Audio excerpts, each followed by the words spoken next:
আমার বন্ধুর বউ আমার সামনে ঘুমটায় মুখ ঢেকে থাকত, কিন্তু তবুও রাতে খাওয়ার জন্য বন্ধু আমাকে তার বাড়িতে নিয়ে যেত। একদিন বন্ধু তার স্ত্রীর জন্য একটি সুন্দর পায়ের নুপুর কিনেছিল।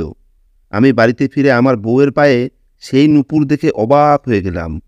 আমার সন্দেহ হওয়ায় পরের দিন না বলেই আমি বন্ধুর বাড়িতে গেলাম। ঘরের ভিতরে পা দিতেই আমার হুঁশ উড়ে গেল, কারণ সেখানে তো আজ আবার সন্ধ্যার দিকে সাগর জোর করছিল যে আমাকে ওর বাড়িতে যেতে হবে। ওর বউ বিরিয়ানি রান্না করেছে। আমি না করছিলাম, কারণ প্রতিদিন সাগরের বাড়িতে যাওয়া আমার পছন্দ হচ্ছিল না। ওর বউ আমার সামনে ঘুমটায় মুখ ঢেকে থাকে। আমি বুঝতে পারতাম যে সে আমার আশাটা পছন্দ করে না, কিন্তু জানি না কেন সাগরের চোখে এটা পড়ে না। ও সপ্তাহে 2-3 বার আমাকে জোর করে ওর সাথে বাড়ি নিয়ে যেত। আমি আর সাগর একই অফিসে কাজ করি, আর আমাদের মধ্যে ভালোই বন্ধুত্ব ছিল। আমার বিয়ের সময় একবার মাত্র ও আমাদের বাড়িতে এসেছিল, তারপর আর কখনো আমাদের বাড়িতে পা রাখিনি। আমি বললাম, না রে, আজ তোর সাথে যেতে পারবো না। সাগর বলল, কেন? মনে হয় তুই বৌদির ভয়ে তাড়াতাড়ি বাড়ি যেতে চাইছিস। ভাবলাম এভাবে তো এ আমার পিছন ছাড়বে না, তাই অন্য একটা অজুহাত খাড়া করলাম। আমি মাথা নেড়ে বললাম, না, সেটা না। আসলে বাবা অসুস্থ, তাই তাকে ডাক্তারের কাছে নিয়ে যেতে হবে। আজকে এমনিতেই বাড়ি যেতে দেরি হয়ে যাবে। সাগর মাথা নেড়ে বলল, ঠিক আছে, ডাক্তারের কাছে যাবি যখন, তখন আর কি করা যাবে। আসলে আমার বাবা মা আলাদা বাড়িতে থাকতেন, আর আমি আমার স্ত্রীকে নিয়ে কোম্পানির দেওয়া বাড়িতে থাকতাম। যাই হোক, সাগরের পিছন ছাড়িয়ে অফিস থেকে বাড়ি ফিরে এটা দেখে অবাক হলাম যে আমার স্ত্রী তখন বাড়িতে নেই। এরকমটা আগে কখনো হয়নি। পায়েল আর আমার বিয়ে হয়েছে 2 বছর হয়ে গেছে। এই 2 বছরে যখনই অফিস থেকে বাড়িতে ফিরতাম, জানতাম আমার স্ত্রী বাড়িতেই আছে। তাকে দেখতে না পেয়ে আমি গেটম্যানের কাছে গিয়ে বললাম, দাদা, আমার ওয়াইফ কিছু বলে গেছে যে সে কোথায় গেছে? গেটম্যান বলল, স্যার, ম্যাডাম প্রতিদিনের মতো আজকেও কোথাও চলে গেছে, তাড়াতাড়ি ফিরে আসবেন। আমি গেটম্যানের কথা শুনে স্তব্ধ হয়ে গেলাম। সে প্রতিদিনের মতো বাড়ি থেকে বেরিয়ে গেছে, মানে সে প্রায়ই বাড়ি থেকে বাইরে যায়? তাহলে আমি এটা জানতে পারিনি কেন? আমি বললাম, দাদা, আপনি কি বলতে চাইছেন? তিনি বললেন, স্যার, আমরা চাকর। বাড়ির মালিকেরা কোথা থেকে আসে, কোথায় যায়, কিভাবে বুঝবো? ম্যাডাম ফিরে এলে আপনি নিজেই তাকে জিজ্ঞেস করবেন। আমি মাথা নাড়িয়ে রুমে ফিরে এসে ভাবতে লাগলাম, আমার স্ত্রী কোথায় যেতে পারে? এসব ভেবে ভেবে আমার মাথা টনটন করতে লাগলো। এভাবেই 2 ঘন্টা কেটে গেল। তারপরে সাগর ফোন করে বলল, আঙ্কেলের চেক আপ হয়েছে? ডাক্তার কি বললেন? আমি বললাম, না, বাবা কোনো কাজে ব্যস্ত, তাই তিনি আজকে যেতে রাজি হননি। সাগরের কণ্ঠে দুশ্চিন্তার ভাব স্পষ্ট ফুটে উঠেছিল। সে বলল, পবিত্র, তুই এ কি বলছিস? তুই আমাকে বলেছিলি আঙ্কেলের চেক আপ করাতে যাবি। সাগরের কণ্ঠে স্পষ্ট রাগের আভাস। আমি বললাম, কি করব, বাবা যেতে রাজি হলেন না, এই বলেই ফোন কেটে দিলাম। 8 ঘন্টা পরে আমার বউ যখন রুমে ঢোকে, তাকে খুব নার্ভাস দেখাচ্ছিল। সে নিজেই বলল, সরি, আমি বাড়ি ছিলাম না। তোমার খিদে পেয়েছে, তাই না? আমি নাতে মাথা নেড়ে পায়েলের মুখের দিকে খুব মনোযোগ দিয়ে দেখতে লাগলাম। মনে হলো ও কিছুটা টেনশনে। আমি বললাম, পায়েল, তুমি কোথায় গেছিলে? তখন ও নিচের দিকে তাকিয়ে বলল, আমি প্রতিবেশী এক বান্ধবীর বাড়িতে গিয়েছিলাম। তার সাথে আমার খুব ভালো বন্ধুত্ব হয়ে গেছে। আমি মাথা নেড়ে তাকে আর প্রশ্ন করলাম না, কারণ আমার ভালো লাগছিল না যে আমার স্ত্রী আমার দিকে না তাকিয়ে নিচের দিকে তাকিয়ে কথা বলে। যাই হোক, সে খাবার রান্না করলো, তারপরে আমরা খেতে বসলাম।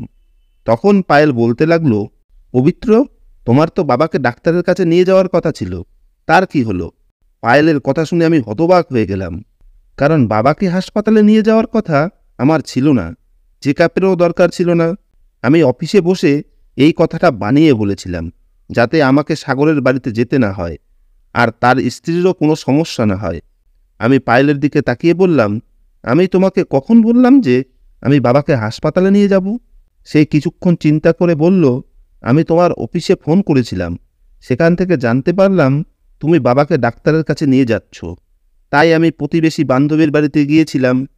আমি হ্যাঁতে মাথা নাড়লাম, কিন্তু আজ পায়েলকে কেমন অদ্ভুত লাগছিল। ওর আচার আচরণে অনেক পার্থক্য বোঝা যাচ্ছিল, যা দেখে আমি খুব টেনশনে পড়ে গেলাম। সারা রাত আমার ঘুম আসেনি। প্রহরীর কথায় আমার বউ কোথাও একটা যায়, এই ভেবে কষ্ট পাচ্ছিলাম।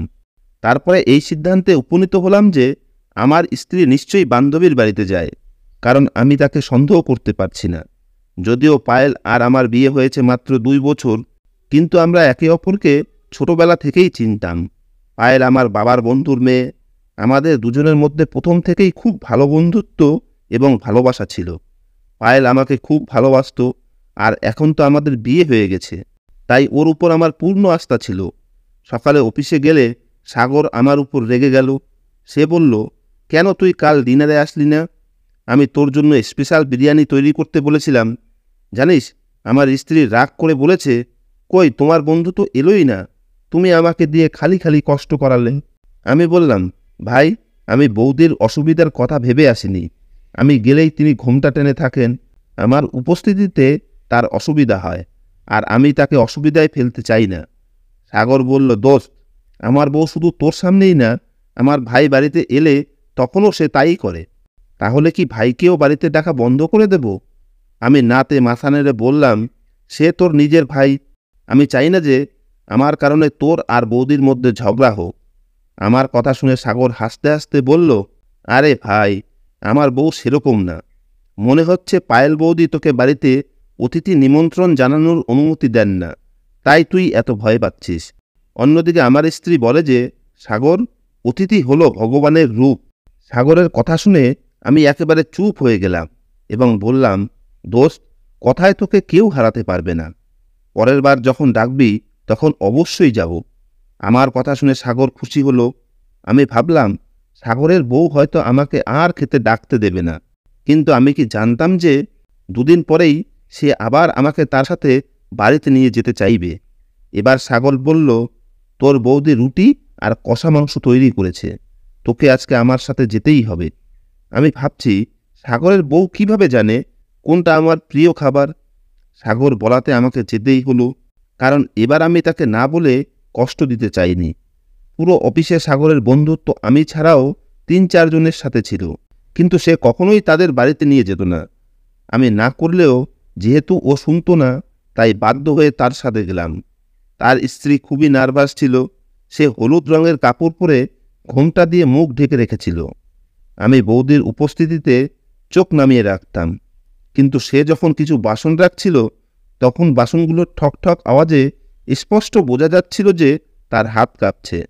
যাই হোক, খাবার রেডি হওয়ার পর আমি আর আমার বন্ধু খেতে বসলাম। তখনই আমার পায়েলের কথা মনে পড়লে বললাম, দোস্ত, তোর বৌদি নিশ্চয়ই চিন্তা করবে। আমি তাকে ফোন করে বলি যে আমার ফিরতে দেরি হবে। আমার কথা শুনে সাগরের গলায় খাবার আটকে গেল। আমি তাড়াতাড়ি তাকে জলের গ্লাস এগিয়ে দিলাম, কিন্তু তারপরেও তার কাশি থামছে না। কাশি একটু থামলে সে বলল, তুই যদি ছোটোখাটো কথাও বৌদিকে ফোন করে বলিস, তাহলে বৌদির কাছে তোর গুরুত্ব থাকবে? তিনি তোর জন্য অপেক্ষা করুক। অপেক্ষার যন্ত্রণার মধ্যে দিয়েই ভালোবাসা বাড়ে। আমি হেসে ফেলে বললাম, হয়েছে হয়েছে, তোর চিন্তা ভাবনা তোর কাছেই রাখ। ছোটবেলা থেকেই আমাদের দুজনের মধ্যে ভালোবাসা আছে। সাগরের হাসিটা ক্ষণিকের জন্য ফিকে হয়ে যায়। মুখে একটা অন্যরকম ভাব ফুটে উঠল, যা আমি বুঝতে পারলাম না। আমি মোবাইল দিয়ে পায়েলের নম্বরে ডায়াল করলাম। তখনই ফোন বেজে উঠল। কিছু অনুভূতি হওয়ায় ফোনটা কান থেকে সরিয়ে দিলাম। মনে হলো রান্নাঘরে পায়েলের মোবাইল বাজছে। তারপরে আওয়াজ থেমে গেল। এরপর আমি কানে ফোন নিয়ে বললাম, পায়েল, তুমি কোথায়? পায়েল বলল, কোথায় আর যাব, বাড়িতেই আছি। তুমি বলো, তুমি কোথায়? আমি কখন থেকে তোমার জন্য অপেক্ষা করছি। আমি বললাম, সরি, তোমাকে বলতে ভুলে গিয়েছি। আসলে আমি সাগরের বাড়িতে এসেছি। আমি এখানেই খেয়ে নিয়েছি, তুমিও খেয়ে নাও। পায়েল হ্যাঁ বললে আমি ফোন কেটে দিলাম। খাওয়া দাওয়ার পর আমি বাড়ি ফিরে এলাম।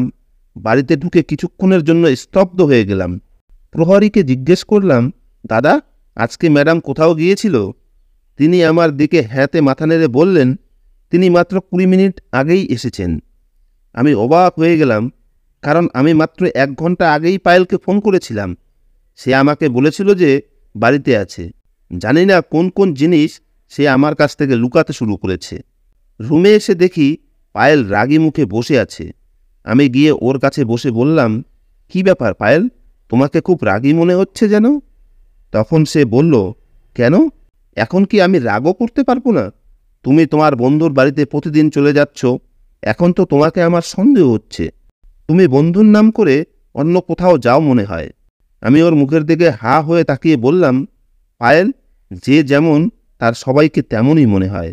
প্রতারণা সে নিজে করে আর দোষ অন্যের উপর চাপায়। এ কথা শুনে পায়েলের মুখ ফ্যাকাশে হয়ে গেল। সে ঘাবড়ে গিয়ে বলল, কি বলতে চাইছো তুমি?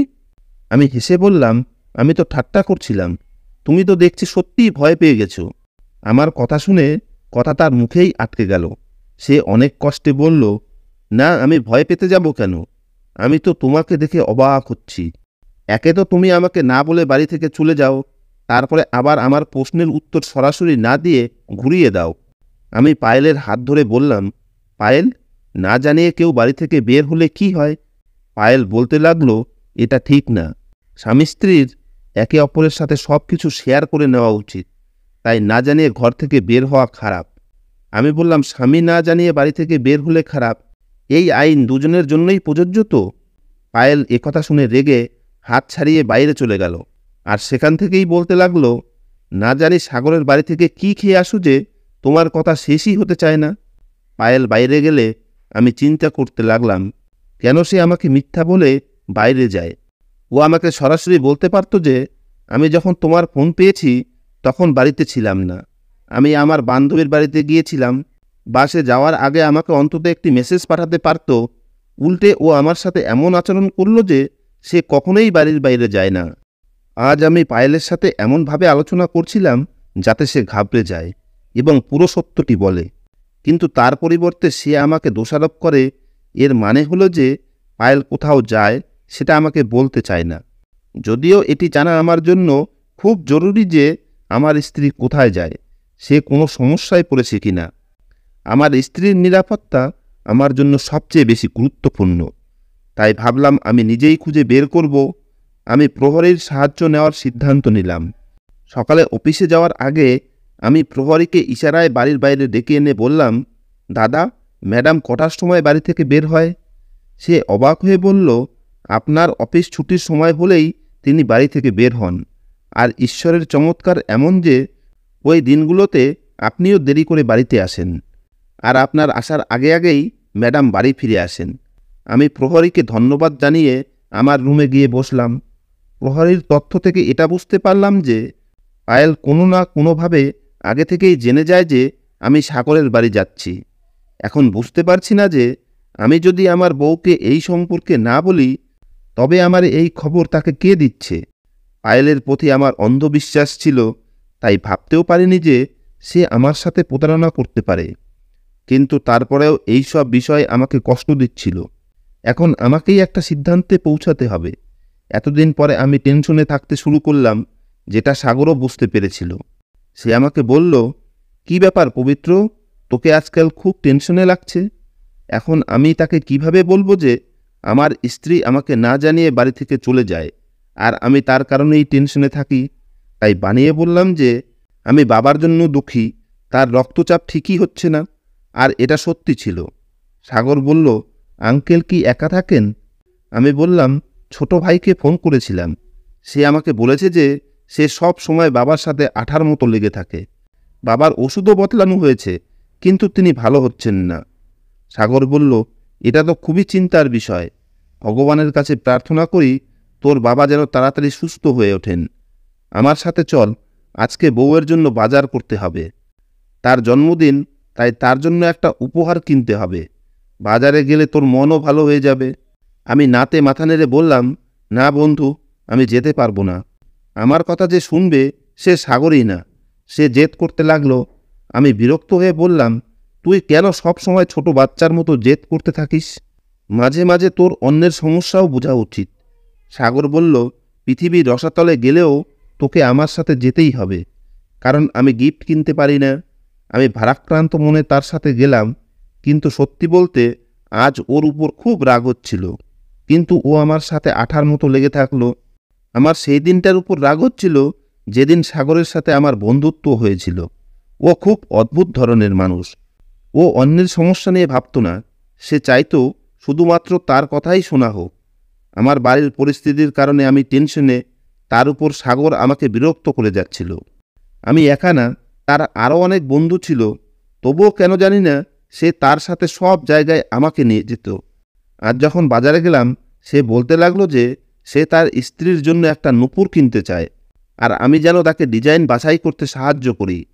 তাড়াতাড়ি বাড়ি আসতে চেয়েছিলাম, তাই তাকে সাহায্য করতে লাগলাম। হঠাৎ আমার চোখ পড়ল খুব সুন্দর একটা নূপুরের উপর। সেটা এতটাই সুন্দর যে দেখে আমার মন খুশি হয়ে গেল। আমি বললাম, এইটা নে, বৌদিরও ভালো লাগবে। সাগরও আমার পছন্দের নূপুর কিনে নেয়। তারপরে আমরা যার যার বাড়িতে ফিরে আসি।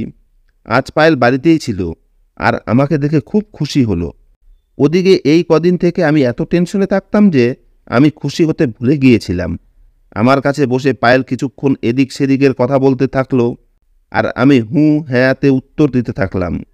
তারপরে ও বলল, তোমার সাথে সাগরের বন্ধুত্ব কিভাবে হয়েছিল? ওর প্রশ্নে আমি হতবাক হয়ে গেলাম। এখন আমি বুঝতে পারছি, যখন থেকে আমি পায়েলকে বিয়ে করেছি, সে কোনো না কোনোভাবে সাগরকে প্রতিটি কথার মধ্যে টেনে আনত এবং আমাকে তার সম্পর্কে প্রশ্ন করতে থাকত। কেন সে সাগরের প্রতি এত আগ্রহী তা আমি জানতাম না। আমি তাকে বলেছিলাম যে সাগরের সাথে আমার বন্ধুত্ব মাত্র 1.5 বছরের। বিয়ের পরেই ওর সাথে আমার বন্ধুত্ব হয়। আমার আগে অফিসে অনেক ছেলের সাথেই ওর বন্ধুত্ব ছিল, কিন্তু আমার সাথে বন্ধুত্ব হওয়ার পর সে সবাইকে এড়িয়ে চলে। এখন সে আমার সাথে সব সময় কথা বলতে থাকে, আমাকে সব জায়গায় সাথে করে নিয়ে যায়, এমনকি তার বাড়িতেও নিয়ে যায়। কিন্তু আমি যেতে চাই না, কারণ তার স্ত্রী আমার সামনে সব সময় ঘুমটার আড়ালে থাকে। তাই প্রতিদিন ওর বাড়িতে যেতে ভালো লাগে না। কিন্তু এটা সাগর কিছুতেই বুঝতে চায় না। সে সব কিছুতেই জোরাজোরি করে। এখন আমি তাকে নিয়ে ক্লান্ত। পায়েল তাড়াতাড়ি বলল, কারো সততা আর ভালোবাসায় বিরক্ত হওয়া উচিত নয়। ভাগ্যবান সেই যে সত্যিকারের বন্ধু পায়। আমি মাথা নাড়লাম। আজ আমি পায়েলকে সাগরের ব্যাপারে বিস্তারিত বললাম। তখন পায়েল আমার হাত ধরে বলল, যদি কখনো জানতে পারো যে সাগর তোমাকে ঠকিয়েছে, তখন তুমি কি করবে? পায়েলের প্রশ্নে আমার কান খাড়া হয়ে গেল। আমি বললাম, কী রকম প্রতারণা? ব্যবসায়িক না ব্যক্তিগত জীবনে? পায়েল বলল, ব্যক্তিগত জীবনে। মানে তোমার বন্ধু যদি তোমার অধিকার কেড়ে নেয়, তাহলে?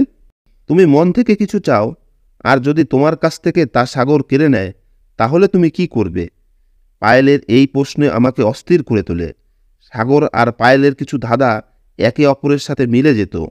এখন তার এই প্রশ্নের উত্তরে বললাম, পায়েল যদি সত্যি আমার হয়, তাহলে সে আমাকে ছেড়ে কখনো সাগরের কাছে যাবে না। পায়েল বলল, তারপরেও যদি কখনো এমন হয়, সাগরের সাথে কি করবে? তার সাথে বন্ধুত্ব শেষ করে দেবে? আমি অস্থির হয়ে পায়েলের দিকে ফিরে বললাম, কী সব ফালতু প্রশ্ন করছো? ওঠো, চা বানিয়ে নিয়ে এসো। পায়েল টেনশনে পড়ে গেল, কিন্তু সে কিছু না বলে রান্নাঘরে চলে গেল। আর আমি রুমের ভিতরে পায়চারি করতে থাকলাম। এখন আমি চাইছিলাম সব কিছু আমার সামনে প্রকাশিত হোক, কিন্তু আমার হাতে কোনো প্রমাণ ছিল না। তাই আমি সিদ্ধান্ত নিলাম যে এই রহস্য উন্মোচন করতে আমি সমস্ত সীমা ছাড়িয়ে যাব। এর জন্য আমাকে পায়েলের উপর কঠোর হতে হলেও আমি পিছপা হব না। কিন্তু আমি কি জানতাম যে নিয়তি মনে মনে আমার জন্য অন্য কিছু চিন্তা করে রেখেছেন। যা ঘটেছে তা হলো এই যে আমি পরের দিন অফিস থেকে ফিরে এসে যা দেখলাম, তাতে আমি হতভম্ব হয়ে গেলাম। পায়েল সেই নূপুরটা পরেছিল, যেটা কাল সাগর ওর বউয়ের জন্য আমার সাথে গিয়ে কিনে এনেছিল। এই নূপুরটা দেখে আমি হতবাক হয়ে যাই। এখন পরিষ্কার বুঝলাম যে সাগর আর পায়েলের মধ্যে নিশ্চয়ই কোনো না কোনো সম্পর্ক আছে। আমি বললাম, পায়েল, তুমি এত সুন্দর নূপুর কোথায় পেলে? এটা তোমার পায়ে খুব সুন্দর মানিয়েছে। আমি ইচ্ছা করেই তাকে তাড়াতাড়ি করে বললাম, যাতে পায়েল কিছু বুঝতে না পারে। মুচকি হেসে ও বলল, পবিত্র, তুমি যখন অফিসে যাও, আমি প্রায়ই আমার বান্ধবীর বাড়িতে যাই। সেই বান্ধবী আমাকে দিয়েছে। এখন পুরো প্ল্যান ভেবে নিয়েছি। তাই পরের দিন অফিসে গিয়ে সাগরকে বললাম, আজকে তোদের বাড়িতে ডিনার করতে যাব। সাগর খুব খুশি হয়ে সঙ্গে সঙ্গে একটু দূরে গিয়ে তার স্ত্রীকে ফোন করল। ছুটির ঘণ্টাখানেক বাকি ছিল। তখন আমি সাগরকে কিছু না বলে গোপনে অফিস থেকে বের হয়ে ওর বাড়ির দিকে এগোতে লাগলাম। ওর বাড়িতে পৌঁছেই হঠাৎ দরজা খুলে ভেতরে ঢুকলাম। তারপর সামনের দৃশ্য দেখে মনে হচ্ছিল আমি মাথা ঘুরে পড়ে যাব, কারণ সামনে আমার স্ত্রী পায়েল বসে। পায়েল আমাকে দেখে একটু ভয় পেয়ে গেল।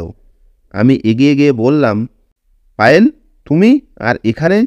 এদেরকে চিনলে কি করে? পায়েল কাঁদতে কাঁদতে আমার পায়ের কাছে পড়ে বলল, তুমি আমার কথা শোনো। আমি তোমাকে ঠকাইনি পবিত্র।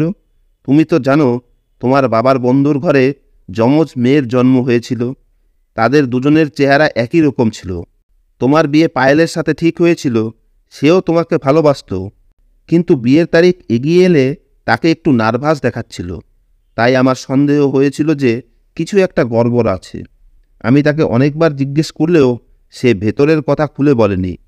বিয়ের দিন সকালে চিঠি লিখে পায়েল বাড়ি থেকে পালিয়ে যায়, যেটাতে সে লিখেছে যে সে অন্য কোনো ছেলেকে ভালোবাসে এবং সেই ছেলেটির সাথে পালিয়ে গেছে। এটা পড়ে বাড়ির সবার মাথায় আকাশ ভেঙে পড়ে। বাবা আমার সামনে হাত গুটিয়ে আমাকে বললেন, প্রীতি, তুই আমাদের সম্মান বাঁচা। পায়েলের বদলে তুই পাত্রী হ। আর আমাকে বাবার অনুরোধ মানতে হলো। আর আমি বধূ হয়ে তোমার সাথে চলে এলাম। বাড়ির সবাই উল্টো নাটক তৈরি করে যে প্রীতি একটা ছেলের সাথে পালিয়ে গেছে। আমি নির্দোষ, তবুও বাড়ির সবাই আমার ঘাড়ে সব দোষ চাপালো। তারপর থেকে আজ পর্যন্ত আমি তোমার সাথে পায়েল হয়ে আছি। একদিন সাগর আমাদের বাড়িতে খেতে এসেছিল। আমি তাকে চিনতাম না, কিন্তু পায়েলের সাথে আমার মিল থাকায় সে আমাকে চিনতে পেরে যায়।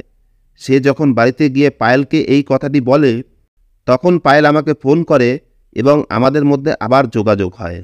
আর তাই সাগর তোমাকে জোর করে ওর বাড়িতে নিয়ে যেত, যাতে আমরা দুই বোন একসাথে সময় কাটানোর সুযোগ পাই। তুমি আর সাগর বারান্দায় বসে থাকতে, আর পায়েল আর আমি ওর রুমে বসতাম। তারপরে আমি পিছনের দরজা দিয়ে তোমার আগেই বাড়ি ফিরে আসতাম। আমি তোমার অফিসের টাইমে বাড়িতেই থাকতাম, কারণ হঠাৎ তুমি বাড়িতে এলে আমাকে জিজ্ঞেস করবে আমি কোথায় গেছিলাম। তখন আমি কি উত্তর দিতাম? যেদিন পায়েলের বাসায় তুমি যেতে, সেদিন সে আমাকে তোমার আগেই ফোন করে ডেকে নিত, তাই তুমি কখনোই জানতে পারোনি। সেই সময় পায়েলও রান্নাঘর থেকে বেরিয়ে এলো। সে আমার সামনে হাত জোর করে কাঁদতে লাগলো এবং বলল, পবিত্র, আমাকে ক্ষমা করো। আমি সাগরকে ভালোবাসতাম, ভালোবাসি অন্য কাউকে, আর বিয়ে তোমার সাথে করলে সেটা তোমার সাথে অন্যায় হতো। তাই আমি বাড়ি থেকে পালিয়ে যাই। প্রীতি রূপে তুমি আমার থেকে ভালো বউ পেয়েছ। আমি যা করেছি তার জন্য দয়া করে একে শাস্তি দিও না। আমি প্রীতির হাত ধরে ওকে বাড়িতে নিয়ে এলাম। আমি সাগরের সাথে কথা বলা বন্ধ করে দিয়েছি। যদিও প্রীতি আমাকে প্রতিদিন বোঝানোর চেষ্টা করে, সে চায় আমি সাগর এবং পায়েলের সাথে মিটমাট করে নেই, কিন্তু আমি এখনও কোনো সিদ্ধান্তে পৌঁছাতে পারিনি। দয়া করে আপনারা বলুন আমি কি করব? সাগর আর পায়েলকে ক্ষমা করে দেব, নাকি তাদের থেকে দূরেই থাকব? প্লিজ ভিডিওটি কেমন লাগলো কমেন্ট করে জানাবেন। ধন্যবাদ বন্ধুরা।